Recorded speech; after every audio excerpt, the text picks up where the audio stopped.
मोहित शर्मा पैगंबर मोहम्मद से उतना प्यार करते हैं जितना मोहित शर्मा अपने वतन, अपने महादेव, अपने धर्म से करते हैं। जितना प्यार मैं अपने धर्म और अपने धर्म के इष्ट भगवान परशुराम और अपने भगवान महादेव से करता हूँ, उतना ही प्रेम मैं मुसलमान के मोहम्मद साहब से भी करता हूँ। उतना प्रेम, जितना प्रेम मैं गीता से करता हूँ, उतना ही प्रेम मैं कुरान से भी करता हूँ। जितना प्रेम मैं अपने मंदिर से करता हूँ, उतना ही प्रेम मैं मुसलमान भाई की मस्जिद से करता हूँ। और जितना प्रेम मैं अपनी माँ से नहीं करता, उससे कई हजार गुना, कई 10,000 गुना ज्यादा प्रेम मैं अपनी भारत माँ से करता हूँ। इस देश के अंदर मंदिर और मस्जिद में अंतर क्या है?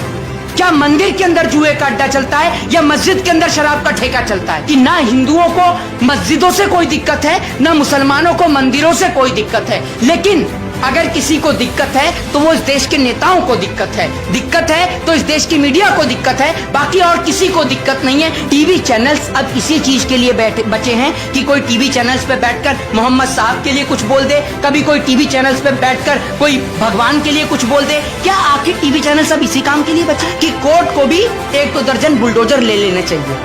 भले ही उधार ले, रेंट पे ले, लेकिन बुलडोजर ले लेने चाहिए। अरे भैया, बुलडोजर ही समाधान है तो न्यायपालिका क्यों बनवा रखी है आप? यहाँ तो 11 को नोटिस भेजा जाता है और 13 को घर पे बुलडोजर चला दिया जाता है। आखिर क्या है देश में?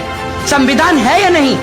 जब इस देश में तिलक अनाथ हुआ है, उसका साथ देने के लिए टोपी आई है। तो ध्यान रखिए, तिलक और टोपी यानी हिंदू और मुसलमान, और हिंदू और मुसलमान को जो बांटेगा उसको हरगिज माफ नहीं किया जाएगा। एक दिन ऐसा भी आएगा कि जब लोग मंदिर और मस्जिदों की दीवारों को तोड़कर एक बार फिर आपसी प्रेम और भाईचारे का संदेश देंगे, एक बार फिर अपने आप को गले लगाएंगे और एक बार फिर लोग इस हिंदुस्तान की मिसाल देंगे। और ये मिसाल जब कायम हो पाएगी, ये सब कुछ तब पॉसिबल है जब इस देश की गोदी मीडिया को मुंहतोड़ जवाब दिया जाए। नमस्कार, आप देख रहे हैं द डीके न्यूज। मैं हूं आपके साथ मुजाहिद। जिस तरह से जुमे की नमाज के बाद लगातार देश के अलग अलग हिस्सों में प्रदर्शन हुआ, उसके बाद उस प्रदर्शन को एक नया मोड़ देने की कोशिश की गई। इन सभी विषय पे हमारे साथ बातचीत करने के लिए मोहित शर्मा मौजूद है। मोहित से सीधे सीधे बातचीत करेंगे। तो मोहित, कैसे देखते हैं जिस तरह से जुमे की नमाज के बाद प्रदर्शन हुआ और उसके बाद गोदी मीडिया उसे कह रही है कि ये जो है ये पत्थरबाज लोग हैं, दंगाई हैं और तमाम चीजों की बात हो रही है। देखिए, देश को तोड़ने का जो सारा जिम्मा है और सारा आरोप जो है, या देश में हिंदू और मुसलमान के नाम की जो नफरत फैलाई गई है या फैलाई जा रही है, इसका सारा का सारा श्रेय जो जाता है वो सिर्फ एकमात्र और एक ही शख्स और एक ही व्यक्ति को जाता है, और वो है देश की मीडिया। 29 मई से लगातार अरुणाचल प्रदेश की सरहद से भारत मां के 2 वीर सपूत, भारत मां के 2 जवान गायब हैं, लेकिन देश की मीडिया आपको नहीं दिखाएगी। इसी को देशभक्ति कहा जाता है। शायद ये बात आपको भी नहीं पता है कि 29 मई से भारत देश के 2 जवान अरुणाचल प्रदेश के बॉर्डर से गायब हैं। उनका कोई अता, कोई पता, कोई सुराग नहीं है, लेकिन कोई भी देश की मीडिया, कोई भी चैनल, न्यूज चैनल्स उनके बारे में नहीं दिखा रहा है। इसलिए नहीं दिखाता है क्योंकि हिंदू और मुसलमान को लड़ाने से, हिंदू मुस्लिम करने से नेशनल चैनलों की टीआरपी बहुत उफान मारती है, और इससे जो बीजेपी के नेता हैं वो भी ऐसे चैनलों को प्रमोट और समर्थन करते हैं। मैं आपसे एक सवाल पूछना चाहता हूं कि क्या इस देश के अंदर नफरत इतनी बड़ी चीज हो गई? आखिर इस देश के अंदर मंदिर और मस्जिद में अंतर क्या है? क्या मंदिर के अंदर जुए का अड्डा चलता है या मस्जिद के अंदर शराब का ठेका चलता है? ये आप मुझे बताइए, मगर गोदी मीडिया, मुझे आप इस सवाल का जवाब दीजिए। एक जगह प्रार्थना तो दूसरी जगह इबादत होती है ना, तो आखिर लोगों को इतनी नफरत क्यों है?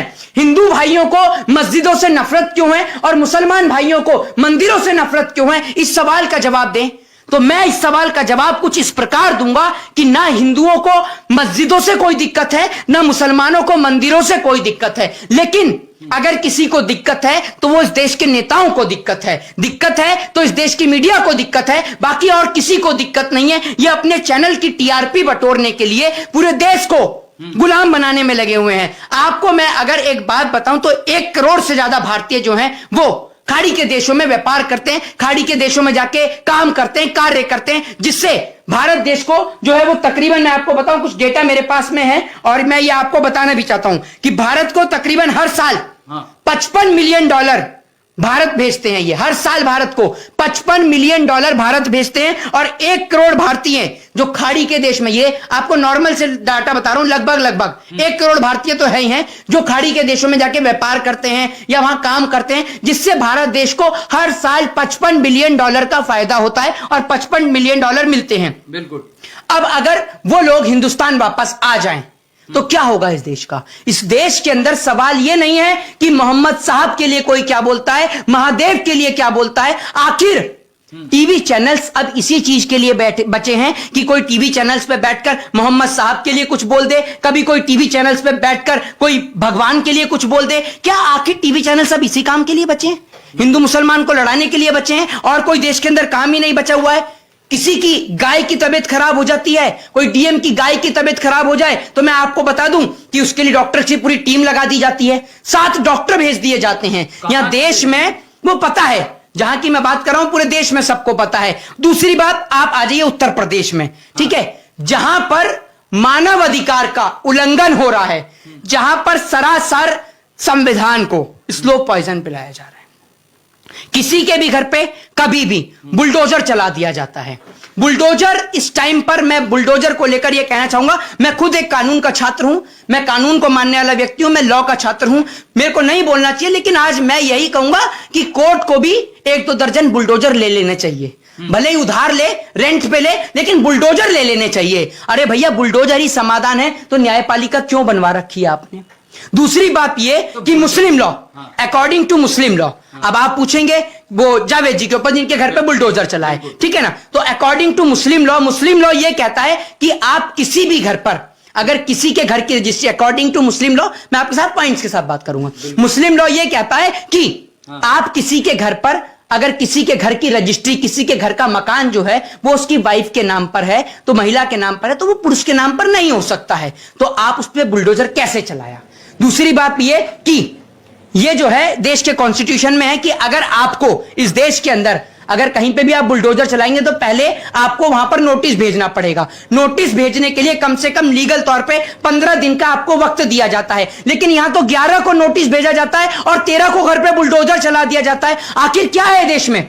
संविधान है या नहीं? संविधान मायने रखता है नहीं रखता है? यही तो बुलडोजर बाबा फेमस है पूरे देश। अरे कोई बुलडोजर बाबा फेमस नहीं है। बुलडोजर बाबा सुन लीजिए, बुलडोजर बाबा अपने कान को खोलकर सुन लीजिए, वो घर, इस देश में जितनों के घर पे बुलडोजर चल रहा है ना, जितने रेडी पटरी वाले हैं उनके उस पे आप बुलडोजर चलाते हैं, किसी गन्ने के जूस वाले के ऊपर आप उसके कोल्हू पे बुलडोजर चलाते हैं, आप बड़ी शान समझते हैं ना अपने आप को, क्योंकि वो किसी गरीब की बस्ती है, क्योंकि वो किसी राजा का महल नहीं है, किसी नेता का महल नहीं है जिस पे आप बुलडोजर चला सकें। खैर, नेताओं के महल पर चलाने की, बुलडोजर चलाने की औकात आपकी है भी नहीं। आप इस देश के अंदर संविधान को स्लो पॉइजन पिला रहे हैं, संविधान को मारने का काम कर रहे हैं। और मैं देश के लोगों से पूछना चाहूंगा कि आखिर कब जागेंगे आप? कब जागेंगे और कब पहचानेंगे कि कौन इस देश का जयचंद है? उस दिन पहचानेंगे जब यह देश तबाह हो जाएगा, जब यह मुल्क खत्म हो जाएगा, तब आप पहचानेंगे कि कौन इस देश का जयचंद है और कौन आपको और हमें से तत्पर है, हिंदू और मुसलमान को लड़ाने में लग रहा है। आप जिस तरह से एकता का मैसेज दे रहे हैं, तो क्या आप इस एकता में जीत पाएंगे? देखिए, पहली बात मैं आपको बता दूं कि जीतना मेरी आदत है और आदत में छोड़ता नहीं हूं, ठीक है ना। तो हिंदू मुस्लिम को, सिख ईसाई को जोड़ना ये मेरा सपना है और सपने को मैं पूरा करके रहूंगा, ये मेरी आदत है। और फिर कहूंगा कि आदतें मैं छोड़ता नहीं हूं। और इस देश के अंदर नफरत फैलाने वाले पत्थरबाजों के ऊपर कड़ी से कड़ी कार्रवाई होनी चाहिए। इस देश के अंदर पत्थर मारने वाला चाहे हिंदू हो, चाहे पत्थर मारने वाला मुसलमान हो, दोनों को उठाकर जेल में डालिए। कोई भी इस देश के अंदर मंदिर और मस्जिद के नाम पर अफवाह फैलाए, मंदिर और मस्जिद के नाम पे दंगे कराए, उसको उठाकर जेल में डालिए। लेकिन आप तो पहुंच जाते हैं बुलडोजर लेकर। अरे आप बुलडोजर लेके पहुंचिए ना कुलदीप सिंह सेंगर के घर पे। बेटी के साथ बलात्कार किया है योगी जी, सो रहे हैं क्या? बेटी के साथ बलात्कार किया था, चढ़ा दीजिए उसके घर पे बुलडोजर। इसलिए नहीं चलाते हैं कि वो बलात्कार करने वाला आपकी पार्टी का एमएलए था और आप अपनी पार्टी के लोगों के साथ में बहुत वफादार हैं, इसलिए नहीं चला रहे हैं आप उसके घर पे बुलडोजर। चलाइए ना आप बुलडोजर, क्यों नहीं चला रहे हैं? तो नाबिका कुमार जो इस पूरे विवाद की जड़ है, वो अभी तक एफआईआर अभी रिसेंटली दर्ज हुआ है जी। क्या नाबिका कुमार को भी गिरफ्तार करना चाहिए? अरे भाई, मैं आपको ये बता रहा हूं कि न्यूज चैनल्स का कार्यक्रम इतना खतरनाक है देश के लिए। अगर कोई सबसे बड़ा खतरा है और देश की आजादी के बाद अगर इस हिंदुस्तान को तोड़ने का किसी ने अगर सबसे पहले कोई काम किया है और देश के अंदर हिंदू और मुसलमान के नाम का अगर किसी ने जहर घोलना शुरू किया है, तो वो एक ही व्यक्ति है और वो है देश की मीडिया। देश की मीडिया ने हिंदू और मुसलमान के बीच इतनी मतभेद पैदा कर दिया, इतना आपसी लड़ाई पैदा कर दी कि तिलक और टोपी का संबंध जो भाईचारे का संबंध था, जो अमन चैन और शांति के पैगाम का संदेश था, उस तिलक और टोपी को बांटने का काम किया है। क्योंकि इस देश के अंदर ये संकेत मुसलमान भाई देते थे, संदेश मुसलमान भाई देते हैं और हिंदू भाई भी देते हैं कि जब जब इस देश के अंदर टोपी तन्हा हुई है, उसका साथ देने के लिए तिलक आया है। और तिलक और टोपी का संबंध कोई भी मौलाना या पंडित इस देश में नहीं तोड़ सकता, कोई भी गृह मंत्री या प्रधानमंत्री तिलक और टोपी का संबंध नहीं तोड़ सकता। और जब जब इस देश में तिलक अनाथ हुआ है, उसका साथ देने के लिए टोपी आई है। तो ध्यान रखिए, तिलक और टोपी यानी हिंदू और मुसलमान, और हिंदू और मुसलमान को जो बांटेगा उसको हरगिज माफ नहीं किया जाएगा। क्योंकि इस देश का मुसलमान, अगर आज हिंदुस्तान को बायकाट किया जा रहा है तो मुसलमान को तकलीफ है कि क्यों हिंदुस्तान को बायकाट किया जा रहा है। बंगाल की धरती पे ही खड़ा हुआ हूं, सीधे तौर पे आपको बता दूं, और बंगाल में जो है वो हिंदू और मुस्लिम के नाम के कोई राइट्स नहीं होते। और यहां का मुझे एक सीन याद भी है, मैं बंगाल का, कि आपको बता दूं, अभी कुछ टाइम पहले एक गोदी मीडिया का पत्रकार यहां पर आया था, और वो खबर कई जगह पे आपने देखी भी होगी, सोशल मीडिया ने दिखाई थी। तो एक गोदी मीडिया का पत्रकार यहां आता है, और वो होली और शब्बे रात एक ही दिन की पड़ी थी, आपको याद हो तो शब्बे रात एक दिन पहले थी और होली एक दिन बाद थी। तो एक गोदी मीडिया का पत्रकार आता है, यहाँ चुनाव के वक्त की मैं आपको बात बता रहा हूं, तो वो यहां आकर ये कहता है एक मुसलमान से कि आप तो मुसलमान हैं और आप मुसलमान होकर होली खेल रहे हैं। तो वो मुसलमान उसको जवाब देता है कि जब मेरे को कोई आपत्ति नहीं, क्योंकि ये मेरा भाई है, अगर इसको खुशी होती है मेरे होली खेलने से, मेरे रंग लगाने से, तो मैं अपने भाई को खुश देखना चाहता हूं, आप हमें क्यों बांट रहे हैं। तो वहीं उस मीडिया वाले को मुंह तोड़ जवाब दिया गया और उसे भगाया गया। ये मीडिया इस देश में जहर घोलने का काम करती है, हिंदू मुस्लिम को तोड़ने का काम करती है। तो देश के लोगों से कहना चाहूंगा, एकता, अनेकता, अखंडता के साथ भारत देश को एक करिए, और भारत देश जैसे पहले था उसको पहले जैसा भारत बनाइए। क्योंकि भारत देश को वैसा भारत मत बनाइए कि जिस भारत को आजाद कराने के लिए न जाने कितनी माओं ने अपने बेटों को खो दिया, तो ऊपर बैठे राजगुरु सुखदेव और भगत सिंह भी ये सोचें कि हमने किसके खातिर फांसी का फंदा चूपा। उन लोगों के लिए जो आज हिंदू मुसलमान के नाम पर लड़ रहे हैं और एक दूसरे का गला काट रहे हैं। क्या इसी दिन के लिए हमने आजादी का सपना देखा था? इससे अच्छे तो हम गुलामी की जंजीरों में थे। गुलामी की जंजीर में एक तो थे, हिंदू मुसलमान के नाम पे बटे तो नहीं थे, लेकिन आज तो हम हिंदू और मुसलमान के नाम पे बट गए, सिख और ईसाई के नाम पर बट गए, गुरुद्वारे और चर्च के नाम पे बट गए, मंदिर और मस्जिद के नाम पे बट गए। क्या यही हिंदुस्तान था? क्या यही भारत था जिसको लोग पूछते थे, जिसकी लोग मिसाल देते थे, देते हैं, और हम चाहते हैं कि ये मिसाल देते रहें कि वो देश है भारत जहां मुसलमान और हिंदू एक साथ रहते हैं, जहां दिवाली और रमजान मनती है। जब पूछा जाता है ना कि एक बच्चा पूछता है अपने पिता से कि पिताजी ऐसा कौन सा देश होगा जहां पर दिवाली पर जो है वो वहां पर बम भी फूटे, दिवाली भी बने, रमजान भी बने, वहां पर चर्च में मोमबत्ती भी जले, गुरुद्वारे में वाहेगुरु जी के सामने सब मत्था भी टेकें, तो वो कौन सा देश है जहां आपको मंदिर, मस्जिद, चर्च और गुरुद्वारा मिले?